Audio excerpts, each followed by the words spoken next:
નમસ્કાર વાલા પેન્શનર મિત્રો, નિવૃત્ત કર્મચારી મિત્રો, ભાઈઓ તથા બહેનો, સ્વાગત છે આપ સૌનું આપણી આ યુટ્યુબ ચેનલ ભાવેશ મકવાણા ન્યૂઝમાં। તો પેન્શનર મિત્રો, આજના વિડીયોની અંદર આપણે જોવાના છીએ આજરોજ પેન્શનરો માટે નવું પેન્શન ટેબલ જાહેર થતાં જ પેન્શનમાં થયો છે ધરખમ વધારો જાહેર।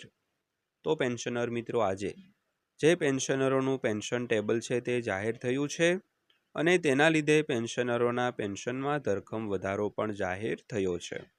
તો આજનો વિડીયો અંત સુધી જોઈ લેજો, એટલે બધી જ માહિતી તમને A to Z વ્યવસ્થિત રીતે સમજાઈ જશે। અને હા, પેન્શનરો માટે ખૂબ જ ઉપયોગી જાણકારી પણ છે, એટલે વિડીયો અંત સુધી જોઈ લેજો। અને હજી સુધી જો આપણી આ ચેનલ તમે સબસ્ક્રાઈબ ન કરી હોય તો ડેઈલી આવી જ અપડેટો મેળવવા માટે આપણી આ યુટ્યુબ ચેનલ અત્યારે જ સબસ્ક્રાઈબ કરી લેજો દોસ્તો। તો શરૂ કરીએ આજનો આ વિડીયો।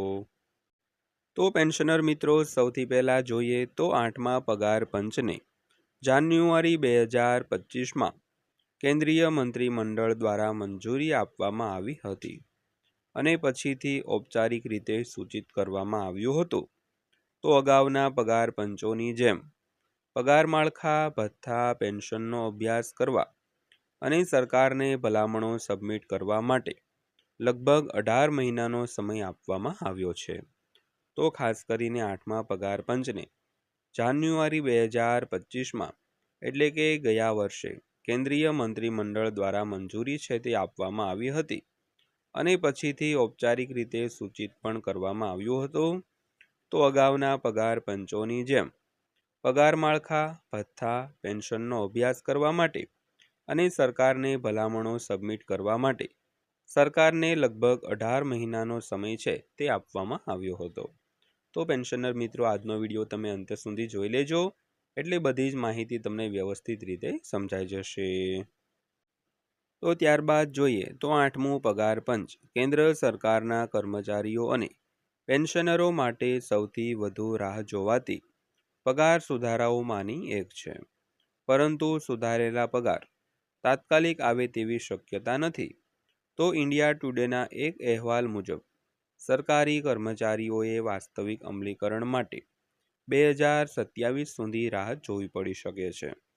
તો ભલે નવું પગાર માળખું 1 જાન્યુઆરી 2026થી અમલમાં આવે તેવી અપેક્ષા છે, તો 8મા પગાર પંચને જાન્યુઆરી 2025માં કેન્દ્રીય મંત્રીમંડળ દ્વારા મંજૂરી આપવામાં આવી હતી અને પછીથી ઔપચારિક રીતે સૂચિત કરવામાં આવ્યું હતું। તો અગાઉના પગાર પંચોની જેમ પગાર માળખા, ભથ્થા, પેન્શનનો અભ્યાસ કરવા અને સરકારને ભલામણો સબમિટ કરવા માટે લગભગ 18 મહિનાનો સમય છે તે આપવામાં આવ્યો હતો દોસ્તો। જો કે અસરકારક તારીખ 1 જાન્યુઆરી 2026 રહેવાની શક્યતા છે। તો આનો અર્થ એ થયો કે જો અમલીકરણ મોડું થાય છે તો કર્મચારીઓ અને પેન્શનરોને વિલંબિત સમયગાળા માટે બાકી રકમ મળી શકે છે। તો સૌથી મોટું ધ્યાન ફિટમેન્ટ ફેક્ટર પર છે, જેનો ઉપયોગ સુધારેલા બેઝિક પગારની ગણતરી કરવા માટે થાય છે।